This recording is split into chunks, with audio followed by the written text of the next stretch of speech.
നമസ്കാരം.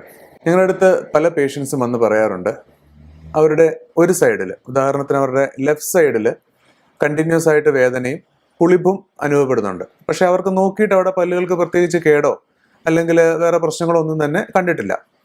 അപ്പോൾ നമ്മൾ അത് ചെക്ക് ചെയ്യുമ്പോൾ പേഷ്യൻ്റെ ലെഫ്റ്റ് സൈഡ് പ്രത്യേകിച്ച് പ്രശ്നമൊന്നും കാണാറില്ല, ഒരു ചെറിയ തേയ്മാനം മാത്രം കാണാറുണ്ട്. പക്ഷേ അതേപോലെ പേഷ്യൻ്റെ ഓപ്പോസിറ്റ് സൈഡ് നമ്മൾ നോക്കുമ്പോൾ, അതായത് റൈറ്റ് സൈഡ് നോക്കുമ്പോൾ പേഷ്യൻ്റ് ഒന്നോ രണ്ടോ അണപ്പല്ലുകൾ ഉണ്ടായിരിക്കില്ല.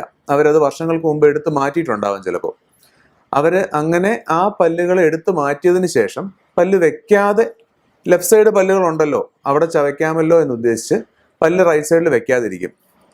അങ്ങനെ കണ്ടിന്യൂസ് ഒരു സൈഡ് തന്നെ ചവയ്ക്കുമ്പോൾ ആ ഒരു സൈഡിലെ പല്ലുകൾക്ക് തേയ്മാനം സംഭവിക്കുകയും അതിൽ നിന്ന് വേദനയും പുളിപ്പും പല്ലിന് ഇളക്കവും മോണരോഗവും സംഭവിക്കാറുണ്ട്.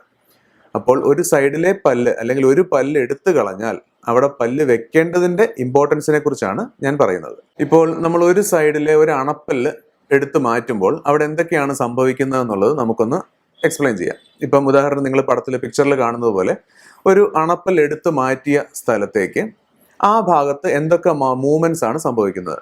ഒരു അണപ്പല്ല് മിസ്സായ സ്ഥലത്തേക്ക് ആ പല്ലിൻ്റെ തൊട്ട് ഫ്രണ്ടിലും തൊട്ട് പുറകിലുള്ള പല്ലുകൾ ചെരിയാൻ തുടങ്ങും.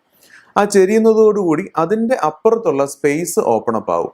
അപ്പോൾ അവിടെ ഭക്ഷണം കഴിക്കുന്ന ഫുഡ് കയറാനും അവിടെ കേടുവരാനുമുള്ള സാധ്യത വളരെ കൂടുതലാണ്. അതേപോലെ തന്നെ ആ അണപ്പല്ല് പോയതിൻ്റെ നേരെ മേളിലുള്ള ഒരു പല്ല് താഴെ പല്ലില്ലാത്തത് കൊണ്ട് താഴേക്ക് പതുക്കെ അനങ്ങി നീങ്ങാൻ സാധ്യതയുണ്ട്. അപ്പോൾ താഴേക്ക് ആ പല്ല് അനങ്ങുന്നതോടുകൂടി മേളത്തെ ആ പല്ലിൻ്റെ അപ്പുറത്തും ഇപ്പുറത്തും ഉള്ള സ്പേസ് ഓപ്പൺ ആവുകയും അവിടെ മോണരോഗം സംഭവിക്കുകയും കേട് ഉണ്ടാകാനും സാധ്യത വളരെ കൂടുതലാണ്. അപ്പോൾ നമ്മൾ ഒരു പല്ല് എടുത്ത് മാറ്റി കഴിഞ്ഞിട്ട് ആ എടുത്ത് മാറ്റിയ സ്ഥലത്തെ മോണ ഒന്ന് ഉരുണ്ടു വരാൻ ഏകദേശം 2, 3 അല്ലെങ്കിൽ 4 ആഴ്ച വരെ സമയമെടുക്കും. അപ്പോൾ ഏകദേശം 1 മാസം കഴിയുമ്പോൾ അവിടെ നമുക്ക് പല്ല് വെച്ച് പിടിപ്പിക്കാവുന്നതാണ്. ഇനി എങ്ങനെയൊക്കെ നമുക്ക് പല്ല് വെക്കാൻ സാധിക്കും?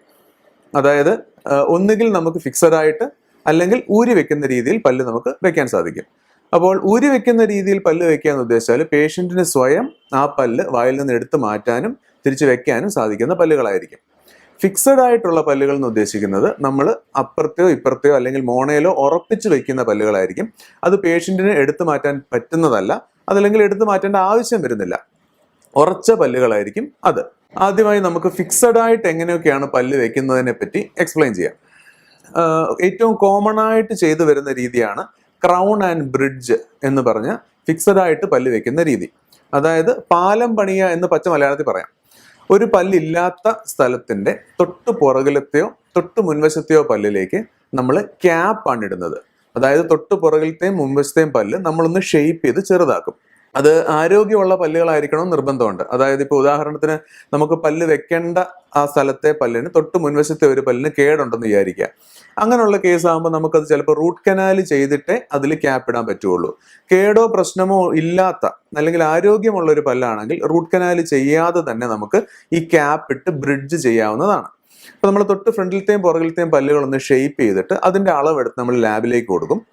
ഈ ഷേപ്പ് ചെയ്യുന്ന സമയത്ത് ചില കേസുകളിൽ നമ്മൾ മരവിപ്പിക്കാറുണ്ട്, ചില കേസിൽ മരവിപ്പിക്കാതെയും ചെയ്യാറുണ്ട്. അത് ഓരോ കേസ് അനുസരിച്ച് വ്യത്യാസം വരും.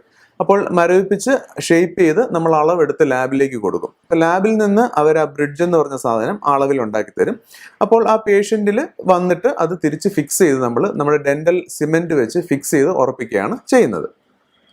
രണ്ടാമത്തെ രീതി എന്ന് ഉദ്ദേശിക്കുന്നത് ഡെന്റൽ ഇംപ്ലാന്റ്സ് എന്നാണ്. ഡെന്റൽ ഇംപ്ലാന്റ്സ് ഉദ്ദേശിക്കുന്നത് ചെറിയ ടൈറ്റാനിയം സ്ക്രൂ ആണ് ഡെന്റൽ ഇംപ്ലാന്റ്സ് എന്ന പേരുകൊണ്ട് ഉദ്ദേശിക്കുന്നത്. പല്ലില്ലാത്ത മോണയിലേക്ക് പല്ലെടുക്കാൻ ഉപയോഗിക്കുന്ന അതേ മരവിപ്പിക്കൽ നമ്മൾ ചെയ്യും. ആ മരവിപ്പിൽ നമ്മൾ ആ മോണയിലേക്ക് അല്ലെങ്കിൽ ആ എല്ലിലേക്ക് ഈ ടൈറ്റാനിയം സ്ക്രൂ ഇറക്കി വെക്കും. അതിനുശേഷം ആ മോണ നമ്മൾ ക്ലോസ് ചെയ്ത് വെക്കും. ചില ഇംപ്ലാന്റ്സിന് 1.5 മാസം നമ്മൾ വെയിറ്റ് ചെയ്യേണ്ടി വരും, ചില ഇംപ്ലാന്റ്സിന് 2 മാസം വരെ നമ്മൾ വെയിറ്റ് ചെയ്യേണ്ടി വരും. ഓരോ പേഷ്യൻറ്റിൻ്റെ എല്ലിൻ്റെ കട്ടിയും അല്ലെങ്കിൽ ഏത് പല്ലാണ് നമ്മൾ റീപ്ലേസ് ചെയ്യാൻ ഉദ്ദേശിക്കുന്നത് അനുസരിച്ച് ഓരോ രീതിയിലായിരിക്കും നമ്മൾ ആ ഇംപ്ലാന്റിന് സമയം കൊടുക്കുന്നത്. അപ്പോൾ ചില പേഷ്യൻസിന് 1.5 മാസം വരെ സമയം കൊടുത്തതിന് ശേഷം ആ എല്ലും ഇംപ്ലാന്റും ഉറച്ചതിന് ശേഷം നമ്മൾ വീണ്ടും ആ ഇംപ്ലാന്റിന്റെ തലഭാഗത്ത് ചെറിയൊരു തൂണ് പോലെ പിടിപ്പിച്ചിട്ട് അതിൻ്റെ അളവെടുത്ത് നമ്മൾ ലാബിൽ കൊടുക്കും. ആ അളവിൽ ലാബുകാർ നമുക്കൊരു ക്യാപ്പ് അല്ലെങ്കിൽ ക്രൗൺ ഉണ്ടാക്കി തരും. അത് നമ്മൾ ഈ ഇംപ്ലാന്റിന്റെ പുറത്തേക്ക് പിടിപ്പിക്കുകയാണ് ചെയ്യുന്നത്. ഈ ഇംപ്ലാന്റിന്റെ പുറത്ത് ക്യാപ്പ് പിടിപ്പിക്കുന്നതും പല രീതിയുണ്ട്. ചില ടൈപ്പ് സ്ക്രൂ ചെയ്ത് ചെയ്യുന്നതുണ്ട്, ചിലത് ഡെന്റൽ സിമെന്റ് വെച്ച് ഫിക്സ് ചെയ്ത് വെക്കുന്നതുണ്ട്. അങ്ങനെ പല രീതിയിൽ നമുക്ക് ഇംപ്ലാന്റിന്റെ പുറത്ത് ക്യാപ്പ് പിടിപ്പിച്ചു വെക്കാം. ഇപ്പൊ നമ്മൾ ഫിക്സഡ് ആയിട്ട് പല്ല് വെക്കുന്ന 2 ഓപ്ഷൻ പറഞ്ഞു, ക്രൗൺ ആൻഡ് ബ്രിഡ്ജ് എന്ന് പറഞ്ഞ രീതിയും പിന്നെ ഡെന്റൽ ഇംപ്ലാന്റ്സ്. ഇതിന്റെ രണ്ടിന്റെയും തമ്മിൽ ചെറിയൊരു കമ്പാരിസൺ പറയാം. ഇപ്പം ക്രൗൺ ആൻഡ് ബ്രിഡ്ജ് എന്ന് ഉദ്ദേശിക്കുന്നത് അപ്പുറത്തെയോ ഇപ്പുറത്തെയോ പല്ലുകളെ ഡിപ്പെൻഡ് ചെയ്തിട്ടാണ് ഇരിക്കുന്നത്. ഇംപ്ലാന്റ്, ഡെന്റൽ ഇംപ്ലാന്റ് എന്ന് പറഞ്ഞ രീതി അപ്പുറത്തും ഇപ്പുറത്തും പല്ലിന് എന്തൊക്കെ പ്രശ്നം ഉണ്ടെങ്കിലും അല്ലെങ്കിൽ ഒരു പ്രശ്നം ഇല്ലെങ്കിലും തന്നെ നേരെ പല്ലില്ലാത്ത ഭാഗത്തേക്ക് മാത്രമായിട്ട് നമുക്ക് ഉറപ്പിച്ചു വെക്കാൻ സാധിക്കും. അതായത് ഇംപ്ലാന്റ്സിന് തൊട്ടടുത്തുള്ള പല്ലുകളെ ഡിപ്പെൻഡ് ചെയ്യേണ്ട ആവശ്യമേ വരുന്നില്ല. അതുകൊണ്ട് തന്നെ വേറെ പല്ലുകൾ ഇല്ലെങ്കിലും ഒരു പല്ലായിട്ട് മാത്രം, അല്ലെങ്കിൽ നമുക്ക് ഒരു മോണയുടെ ഭാഗത്ത് ഒരു പല്ല് മാത്രമായിട്ട് നമുക്ക് അവിടെ വെക്കാൻ സാധിക്കും. ഇനി നമുക്ക് ഊരി വെക്കുന്ന ആർട്ടിഫിഷ്യൽ പല്ലുകളെ പറ്റി പറയാം. ഊരി വെക്കുന്ന പല്ലുകൾ എന്ന് ഉദ്ദേശിക്കുന്നത് സാധാരണഗതിയിൽ പ്ലേറ്റും പല്ലും വരുന്നതാണ്. നമ്മൾ വായിലെ പല്ലിനോട് ഫിക്സ് ചെയ്ത് വെക്കുന്ന രീതി അല്ലാതെ അത് പേഷ്യന്റിന് സ്വയം വായിൽ നിന്ന് ഊരുകയും തിരിച്ചു വെക്കുകയും ചെയ്യാൻ പറ്റുന്ന പല്ലുകളാണ്. സാധാരണഗതിയിൽ എങ്ങനെയുള്ള പല്ലുകൾ രാത്രിയിൽ കിടക്കുന്നതിന് മുമ്പായിട്ട് വായിൽ നിന്ന് ഊരി വെക്കാൻ നമ്മൾ അഡ്വൈസ് ചെയ്യാറുണ്ട്. ഇപ്പൊ ചില പേഷ്യൻസ് ചോദിക്കാറുണ്ട്, രാത്രി ഉറക്കത്തിൽ ഇത് വിഴുങ്ങിപ്പോകുന്ന പേടി കൊണ്ടാണോ ഡോക്ടറെ ഊരി വെക്കാൻ പറയുന്നത് ചോദിക്കാറുണ്ട്. അതുകൊണ്ടല്ല. ഈ ഊരി വെക്കുന്ന പല്ലുകൾ കൂടുതലും മോണയിൽ അമങ്ങി നിൽക്കുന്ന പല്ലുകളായിരിക്കും. അപ്പോൾ മോണയിൽ അമങ്ങി നിൽക്കുമ്പോൾ രക്തയോട്ടം അത്രയും സമയം ആ മോണയ്ക്ക് ഫുള്ളായിട്ട് കിട്ടില്ല. അപ്പോൾ രാത്രി ഊരി വെക്കുന്ന സമയത്ത് മോണയ്ക്ക് കുറച്ചുകൂടി രക്തയോട്ടം കിട്ടുകയും അത് മോണയുടെ ആരോഗ്യത്തിന് നല്ലതാണ്. അതുകൊണ്ടാണ് നമ്മൾ രാത്രി ഊരി വെക്കാൻ ആവശ്യപ്പെടുന്നത്.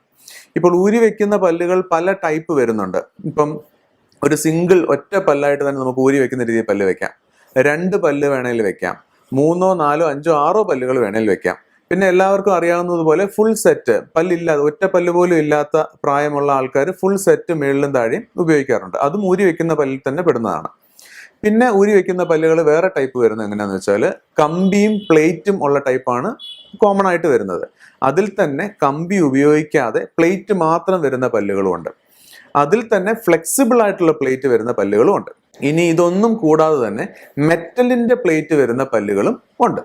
അപ്പോൾ അങ്ങനെ പല രീതിയിലുള്ള ഊരി വെക്കുന്ന ടൈപ്പ് പല്ലുകളുണ്ട്. ഇനി ഇതൊന്നും കൂടാണ്ട് വേറൊരു ടൈപ്പ് ഉള്ളത് ഒരു ഫിക്സഡ് റിമൂവബിൾ എന്ന് ഞങ്ങൾ പറയും.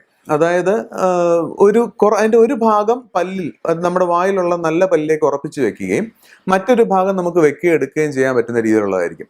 അതിന്റെ ഒരു ഗുണം എന്താന്ന് വെച്ചാൽ അത് സാധാരണ ഊരി വെക്കുന്ന പല്ലുകളെ പോലെ അനങ്ങുന്ന ഒരു കേസ് ഉണ്ടാവില്ല. കുറച്ചുകൂടെ ഉറച്ചു നിൽക്കും നമ്മുടെ വായിൽ. ഇപ്പൊ നമ്മൾ ഊരി വെക്കുന്ന രീതിയും ഫിക്സഡ് ആയിട്ടുള്ള രീതിയിലുള്ള പല്ല് വെക്കുന്നതിനെ പറ്റി സംസാരിച്ചു.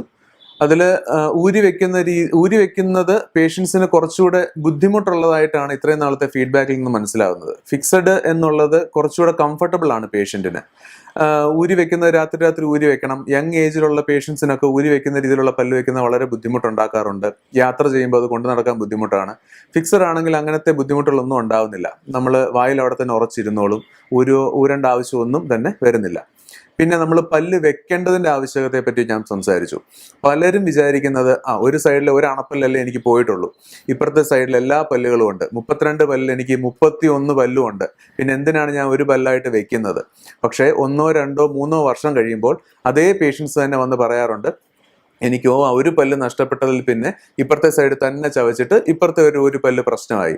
അതുകൊണ്ട് ഏത് ഏജ് ആയാലും, യങ് ഏജ് ആയാലും ഓൾഡ് ഏജ് ആയാലും, ഒരു പല്ലാണ് നഷ്ടപ്പെട്ടതെങ്കിൽ പോലും അത് 1 മാസം ആ മോണ ഒന്ന് ഉരുണ്ട് വരുന്നത് സമയത്തിനുള്ളിൽ അല്ലെങ്കിൽ 1 മാസത്തിനുള്ളിൽ അവിടെ പല്ല് വെക്കണം എന്നുള്ളത് തന്നെയാണ് ഞങ്ങളുടെ അഡ്വൈസ്.